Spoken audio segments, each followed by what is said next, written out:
How would you react if somebody told you, over my dead body? Seriously, how would you react? Professionally, somebody told you, over my dead body. This is what a Messiah-looking man sitting in the front row, stroking his long white beard, said to me in Dhaka, Bangladesh. He was reacting to our proposal to ban all baby taxis in Dhaka. Baby taxis are the big three-wheelers that you see in Manila. And our proposal was that this is the only way to clean Dhaka, Bangladesh. Now the year is 1995 to set the stage. This is much before Beijing cleaned up its pollution, Delhi did all the Supreme Court work, etc. We were very proud of our work. We were proud of our modeling. Technically, I thought this was fantastic. And yet, we were struck down quickly. Then this Messiah man went on to explain why he was saying what he was saying. He said that you have not considered the impact of what you are proposing on local livelihood that are tied to the baby taxis.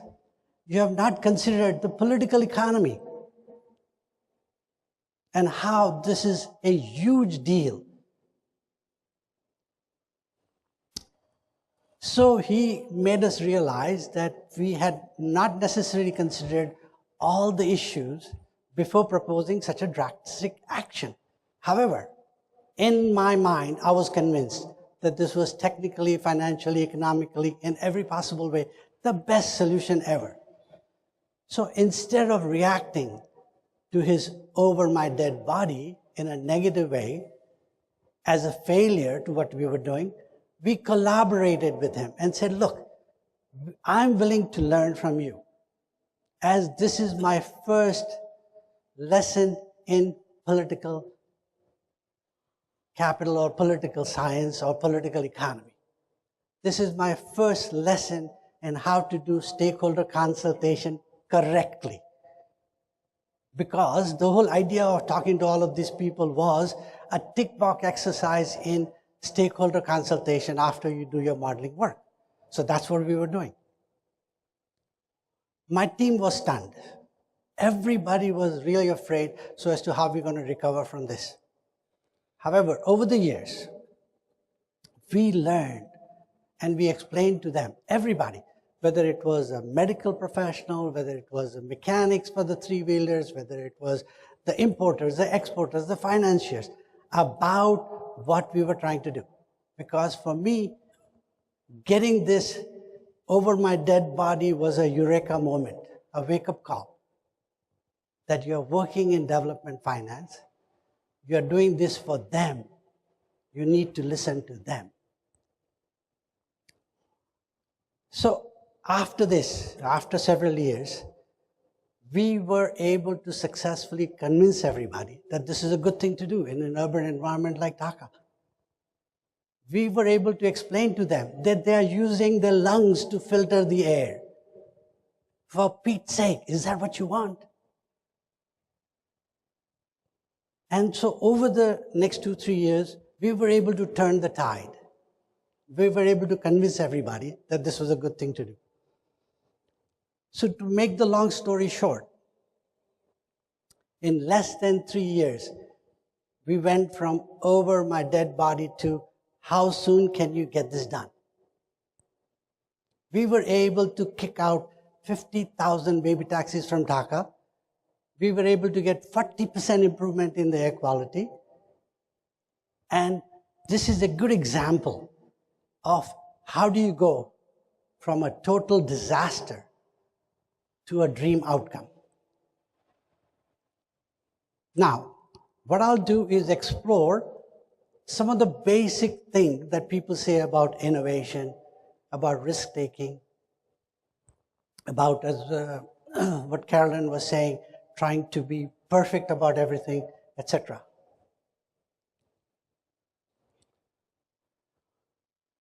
So, behavior. We're talking about innovation.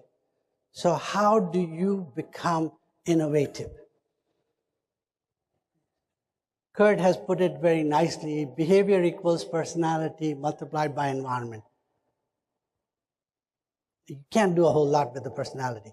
All of us are as adamant as we can be. So that's given. The only thing we can deal with is environment. So the bottom line is, the only way to change behavior is to change the system. So in terminology ADB, we have to deal with ADB culture, ADB system. You're not going to be able to change your personality. We love the personality the way it is. I like this. Innovation is kind of like a tangled garden hose. All of us have dealt with garden hose. And yeah, you can get the water at the end even when it's tangled. But if you can untangle it, if you can untangle this garden hose, transformation happens. This is another one very interesting quote. Hard to change culture, like ADB, when there are love affairs with status quo. And what's interesting is, even after the quo has lost its status, this is how we behave. Now, reality on the ground. This is not my opinion. This is your opinion. This is based on the innovation survey that was done in January 2016. And the bottom line is, you say, I'm innovative. ADB is not. But ADB is us. So what's wrong? How do we deal with this?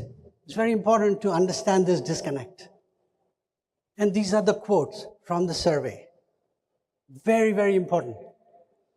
ADB killed creativity I had when I started. A damning statement.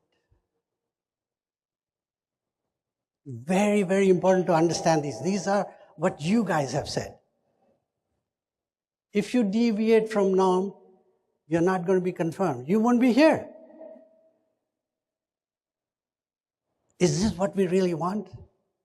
People to feel? You are here to finish the job, quote unquote, that we have already started. So we don't want your innovation, just do the job. Lack of political will in management. And we will talk about this a little bit. Simply too many hurdles for new ideas. We have innovation groups, we have innovation this, innovation that. So everybody is encouraged to innovate. But every time you innovate, bang, go back to your work. So the problem is, after many hurdles, people give up, and you learn to go with the flow. So the question for the management is this what you want? Because that's reality. This is what the staffs are saying. To make further impact and show you how damning this is. And for those of you who might not believe in statistics, this is an opinion of how many? Overall 2,580 people. 2,580 people. So this is not a small survey. This is ADB Staff Engagement Survey, 2015. This is about innovation. And the deviation from norm, the management, 9 and 10, feel everything is fine, 17% higher than the median. IS, 16%, 30% below median. This is a problem, folks. My question is, this happened in 2015. So what are we doing about it? So, this is Insight Thursday. So to do the insights, here are my 5 insights for us to discuss and see whether we want to like it, whether we like it, whether you guys want to take it forward or not. The first, angel managers are needed. I can tell you on a personal experience, my first 2 managers, the first thing they said to me was, I got your back. The year is 1991. We were trying to push the envelope on environment policies, safeguards policies, social policies. They said, G2, go do the best you can. I got your back. The best lifeline they could have ever thrown me, ever. I was allowed to do what I believed was technically correct. Whether it was a Dhaka story, whether it's an urban story, whether it's an acid rain in Asia, didn't matter. Go do what you know best. Very, very important. The managers don't need to be innovative. They just need to create an environment that supports innovation. I remember many, many occasions, including here at ADB. We were trying to innovate and we were trying to get the top level management to be on the same plane on climate change. So we designed a program to take 120 managers from ADB to Cambridge. Many of you sitting in this audience are shaking their heads because you came to Cambridge. And many of you feel that that was one of the best training you have had. And yet, internally, management did not like the optics. Why? Because you're taking 120 managers to Cambridge. It looks like a junket. I said, why worry about the optics? Let's worry about the technical content. We are going to get the management to sing the same song on climate. What better than this? They said, no, the optics is wrong. Do it in Asia and that's fine. I said, but I cannot do a Cambridge program in Asia. Cambridge doesn't exist here. They said, no, optics is wrong. Yet, I was allowed to do this with the other people because people like DG Shanbin Yao, is he here today? Okay. People like DG Shanbin Yao, they manage the both sides. He could not come to the Cambridge program because the VPs and others said wrong optics. So he said, I can't go. But you go. You take everybody. Don't worry. I got your back. Very important. If DG Shanbin Yao had not supported me, whether it was that program, whether it was wind, whether it was urban climate, we wouldn't have been able to do it. Now, taking risk without management support. Very important. Because not every manager is going to understand everything you're trying to do.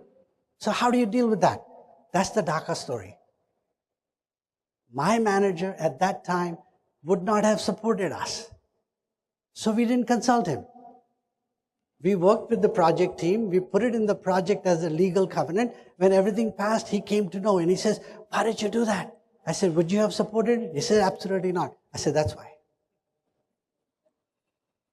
You got to go around the system and be ready to get fired. You have to believe in yourself. If you're ready to get fired, take the risk because it's worth it. You're going to get dream outcomes. Without that, you cannot. Another important issue on that subject is there are enough senior managers who are looking over all of us. They are worried about good people. They are worried about good progress, good work. So don't worry about it. There are enough managers, enough management at the top level who worry about you. You may not know that, but I know that is the case. Maybe some of you are sitting in the audience and you can tell me whether it's true or not. Third, performance evaluation. Oh, I have to do this. Many people won't really think that performance evaluation has anything to do with innovation, but trust me, it has. Big deal. I know ADB is making changes with performance evaluation and is going in the right direction. But let me give you a specific example of how this can happen. If you allowed, say, 9 or 12 people who you work with to contribute to your performance evaluation officially, so that it's in the system, and then your manager has to reflect that. So it cannot be that he or she can say, oh, this person doesn't perform. If the 10 other people have said you're the best guy in the world or best person in the world, tough. The manager has to understand that I may not see it that way, but most of the people see it that way. That's why performance evaluation is important. Taking risk in a top-down bureaucracy. Whether you like it or not, that's what we are. Top-down bureaucracy. Everybody's shaking heads, so I guess you agree. It is difficult, but not impossible. Let's just see how. First of all, people feel innovation equals freedom. No, innovation is not freedom. Innovation is focus. If you align your innovative ideas to corporate strategy, they will be stupid not to do it. You just have to understand that there is a corporate strategy. How do you innovate towards that? You cannot fight that. Corporate strategy is bigger than you, bigger than me. It's for the institution. Managers who are here, please become angel managers for your staff. Recognize their work. Give them choices so they feel empowered. I cannot emphasize this enough. It's manager's job to get the most out of me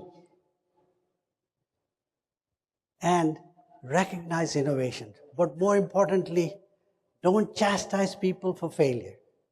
In fact, in a way, celebrate failure, talk about failure, so that people want to take that risk. And last, it's just not you. There are other people that matter. Why do I say that? Invest in everybody so that they become drivers for change. It's just not you. You cannot do it alone. When I joined the World Bank 25 years ago, I thought I could do it alone. That old man, wise man, told me, absolutely not. And today I believe in it. I wish I had learned it much sooner, but it's just not you. You need everybody. You want dream outcomes? You better involve people on the ground. It's their project, it's their country. They got to decide what you want to do. You must make plans to contribute to ADB's vision. That's it, folks. Thank you for your attention.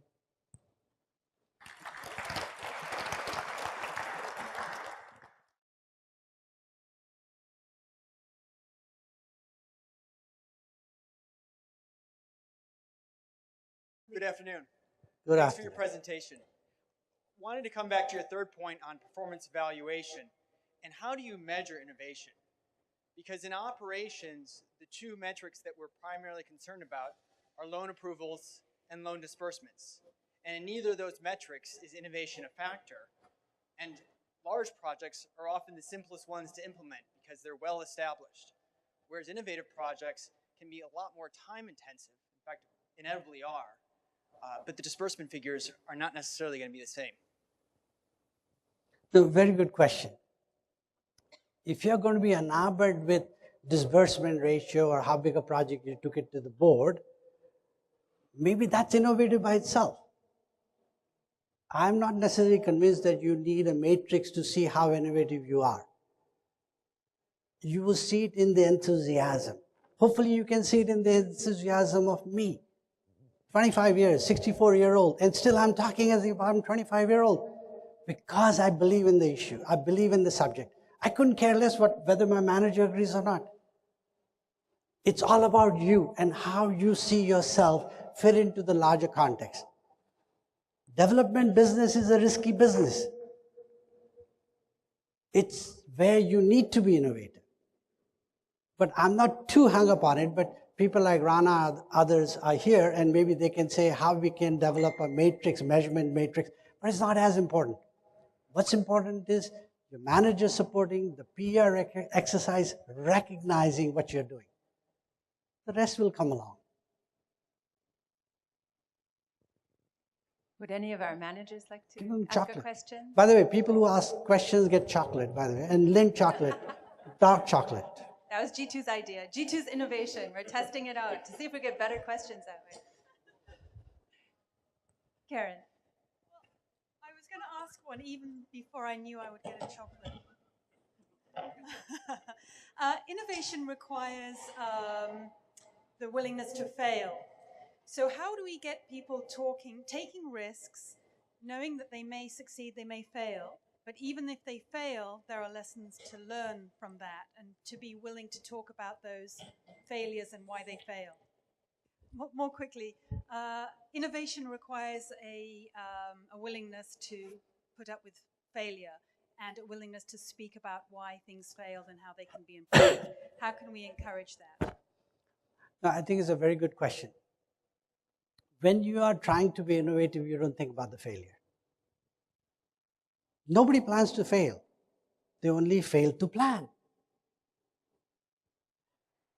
So if you have planned your innovation properly, then at the end of it, if it fails, it's your manager's job to figure out what went wrong, what are the lessons. Because trust me, 90% of the really innovative ideas fail. I can talk about my innovative idea that failed, the model that we created for urban and climate change. The managers here told me, Jitu, this is too innovative. This will not succeed. I didn't listen. I went ahead. We created the model. It failed. I left ADB. Nobody's following up on it. But that's okay. That doesn't discourage me. I thought this was innovative. I did it. I had the coverage of Shan Bin Yao and others and saying, go ahead. That's what you need. Management support and the institution support, and then to talk about the lessons. So every time you have an innovative project, whether it's a complex project, the big project like Namtun 2, you try and dissect after the project is over or during the project to see what is going right, what is going wrong, why, what is working, what's not working. So we do need to do some navel gazing. Very important. So if you're only going to worry about next project, next disbursement, and don't do the navel gazing, you're not going to work. You had your hand up earlier. They're going to share the mic. I don't need the mic. I need my font because I want to be innovative.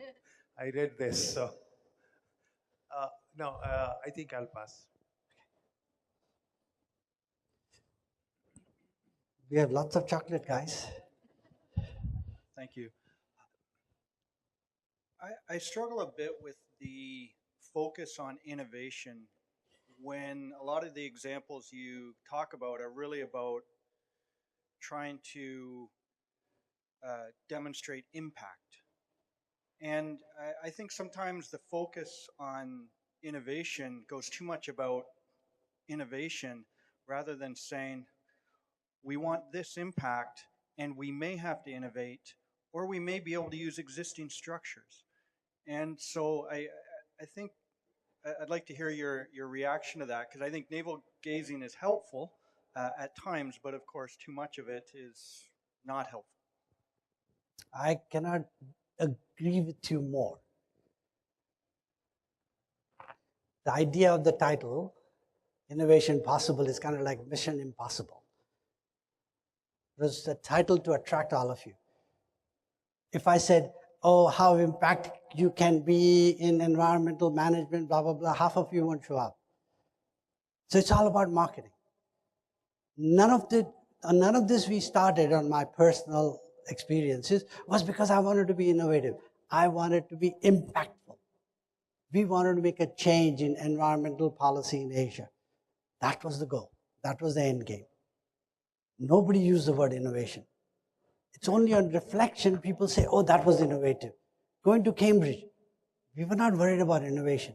I wanted to make sure that the ADB management was singing the same tune on climate change. That was the impact. That was the goal. That was the outcome. Now on reflection, people are saying, you have a friend sitting next to you. He will tell you whether it was impactful or not, whether it was innovative or not.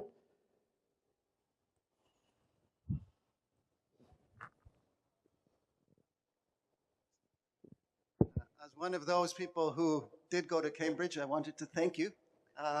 We benefited tremendously from that work, and it still is there as a highlight of my time at ADB. We came back with a lot of ideas. I remember presenting on behalf of the group about creating a development laboratory where we could bring in innovators from the corporate world who had succeeded, maybe they're retired now, bring together a group of people within the bank who were willing to lead that charge and use that as a pilot. I don't have to say what happened to that.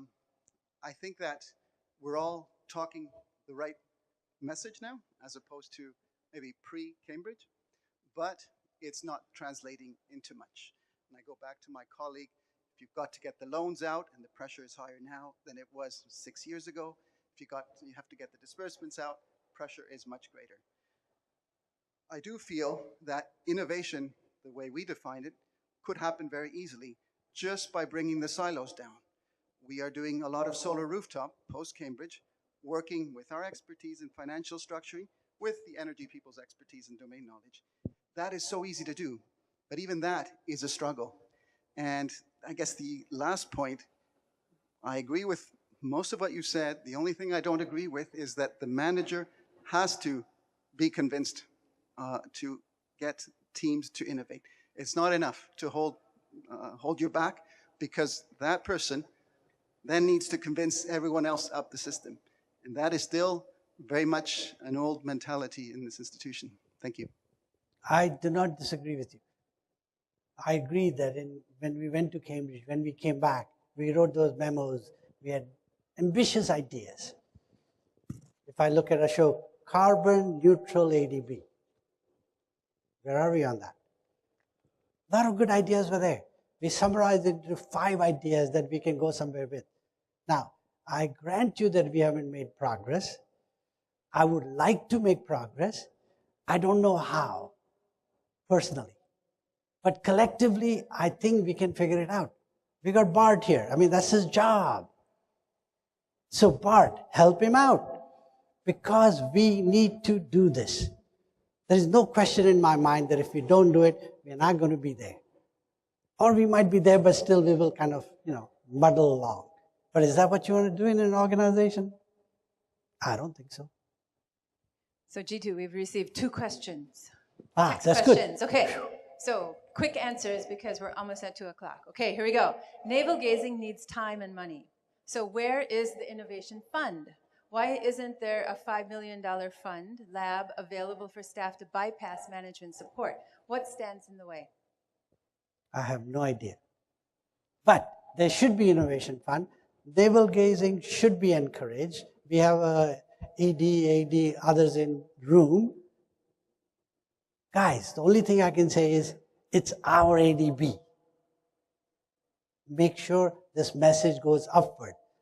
Even in a top-down organization, if you can get your message upward smartly, it will make a difference.